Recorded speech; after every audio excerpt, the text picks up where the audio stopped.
स्वागत है success with Ankit SWA के धमाकेदार जी के क्विज शो में।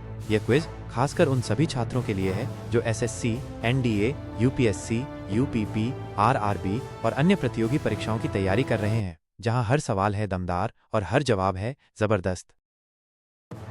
चलो बढ़ते हैं संविधान की शुरुआत की ओर, जहां से हर हक और हर कर्तव्य की नींव रखी गई। प्रश्न 1, संविधान की प्रस्तावना की शुरुआत किन शब्दों से होती है? उत्तर, हम भारत के लोग, we the people of India. विस्तार से समझाते हैं, ये शब्द दर्शाते हैं कि संविधान जनता द्वारा, जनता के लिए और जनता के माध्यम से बना है, यानी संप्रभुता जनता में निहित है।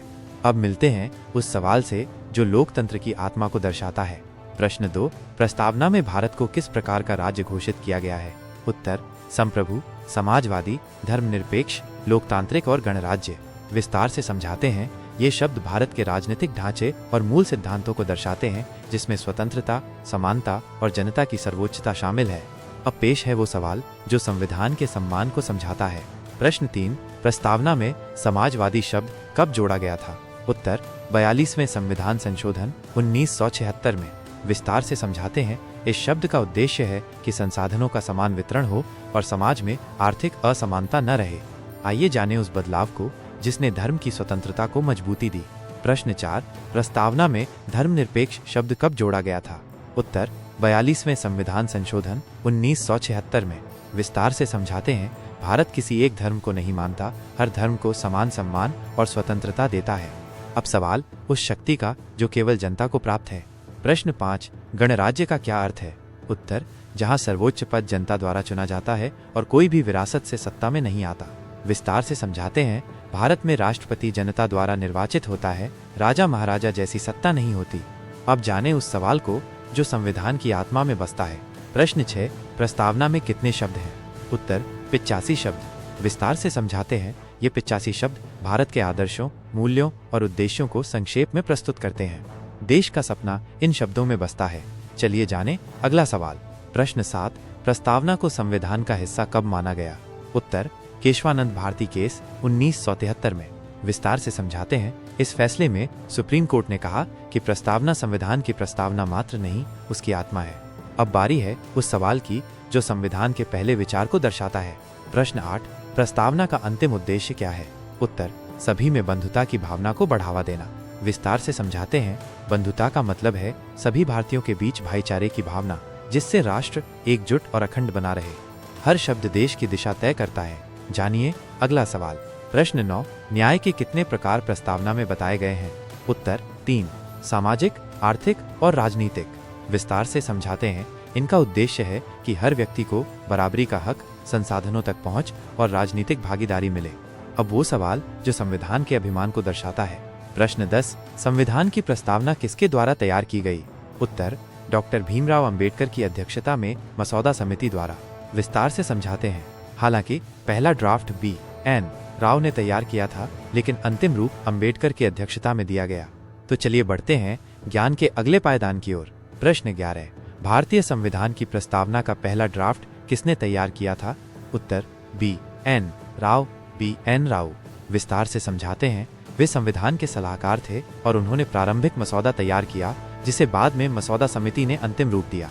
आओ अब मिलते हैं उस सवाल से जो संविधान की गहराई छूता है। प्रश्न 12, क्या प्रस्तावना को अदालत में कानूनी तौर पर लागू किया जा सकता है? उत्तर, नहीं।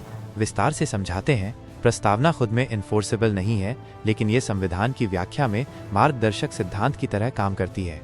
अब एक सवाल जो कई एग्जाम में रिपीट हो चुका है। प्रश्न 13, संविधान की प्रस्तावना में बंधुता शब्द का क्या अर्थ है? उत्तर, भाईचारे और राष्ट्रीय एकता की भावना। विस्तार से समझाते हैं, यह सभी नागरिकों को आपस में जोड़ने और एकजुट रखने का मूल आधार है। अब पेश है वो सवाल जो संविधान की नींव को समझने में मदद करता है। प्रश्न 14, भारतीय संविधान की प्रस्तावना में कुल कितने शब्द हैं? उत्तर, 85 शब्द।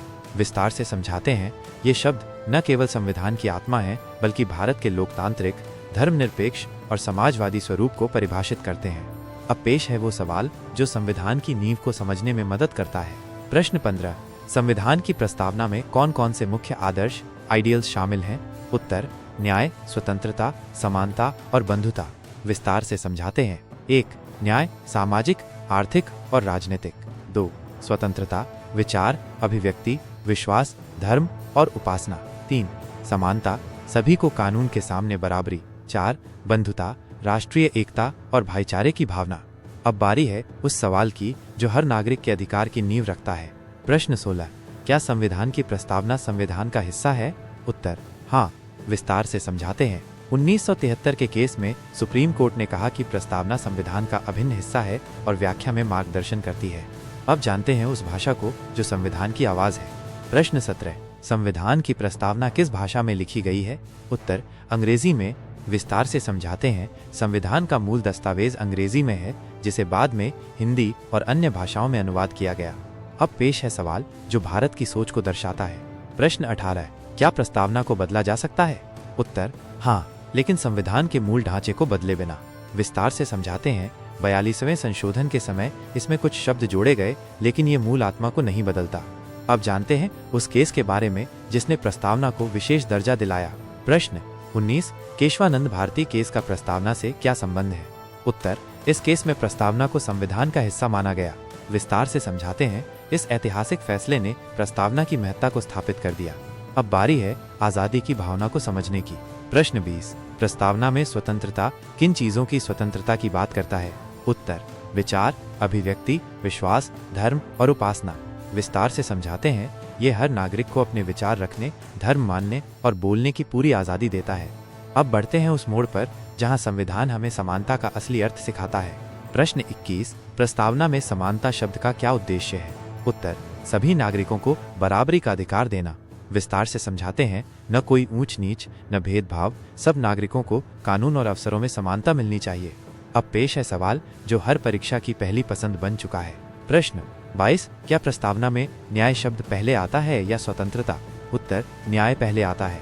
विस्तार से समझाते हैं। प्रस्तावना में पहले न्याय का उल्लेख होता है, सामाजिक, आर्थिक और राजनीतिक, फिर स्वतंत्रता का।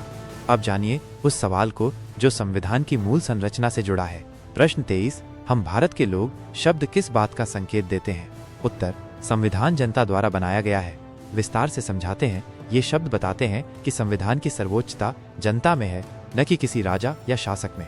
अब सवाल उस सिद्धांत का जो हर धर्म को बराबर मानता है। प्रश्न 24, धर्मनिरपेक्षता का प्रस्तावना में क्या महत्व है? उत्तर, हर धर्म को समान सम्मान देना। विस्तार से समझाते हैं। राज्य किसी धर्म का पक्ष नहीं लेता और हर नागरिक को धार्मिक स्वतंत्रता मिलती है। अब जानते हैं वो शब्द जो भारत को आत्मनिर्भर बनाता है। प्रश्न 25, संप्रभु शब्द का क्या अर्थ है? उत्तर, भारत स्वतंत्र है और किसी बाहरी शक्ति के अधीन नहीं। विस्तार से समझाते हैं। भारत अपने फैसले खुद लेता है, चाहे वो आंतरिक हो या अंतर्राष्ट्रीय। अब सवाल उस शक्ति का जो हर नागरिक को प्रतिनिधित्व देती है। प्रश्न 26, लोकतंत्रात्मक शब्द का क्या मतलब है? उत्तर, जहां सरकार जनता द्वारा चुनी जाती है। विस्तार से समझाते हैं। जनता ही शासक है और नेता चुनने का अधिकार केवल जनता के पास है। अब जानते हैं उस विचार को जो जनता को सर्वोच्च बनाता है। प्रश्न 27, प्रस्तावना में प्रयुक्त गणराज्य शब्द का तात्पर्य क्या है? उत्तर, राज्य का प्रमुख चुना जाता है, वह वंशानुगत नहीं होता। विस्तार से समझाते हैं। भारत में राष्ट्रपति का चुनाव होता है, न कि वह राजवंश से आता है। अब बारी उस सवाल की जो मौलिक अधिकारों से जुड़ा है। प्रश्न 28, प्रस्तावना का संविधान में स्थान क्या है? उत्तर, संविधान के प्रारंभ में है। विस्तार से समझाते हैं। यह संविधान का परिचय है जो उसके उद्देश्य और भावना को दर्शाता है। आइए जाने उस ताकत को जो हमें आजादी से जीने का हक देती है। प्रश्न 29, क्या प्रस्तावना एक कानूनी अनुच्छेद आर्टिकल है? उत्तर, नहीं। विस्तार से समझाते हैं। यह संविधान का हिस्सा जरूर है, लेकिन इसमें कोई अनुच्छेद नंबर नहीं होता। अब सवाल उस विशेषण का जो भारत की आत्मा को दर्शाता है। प्रश्न 30, प्रस्तावना में भारत को किस प्रकार का राष्ट्र कहा गया है? उत्तर, एक संप्रभु, समाजवादी, धर्मनिरपेक्ष, लोकतंत्रात्मक गणराज्य। विस्तार से समझाते हैं।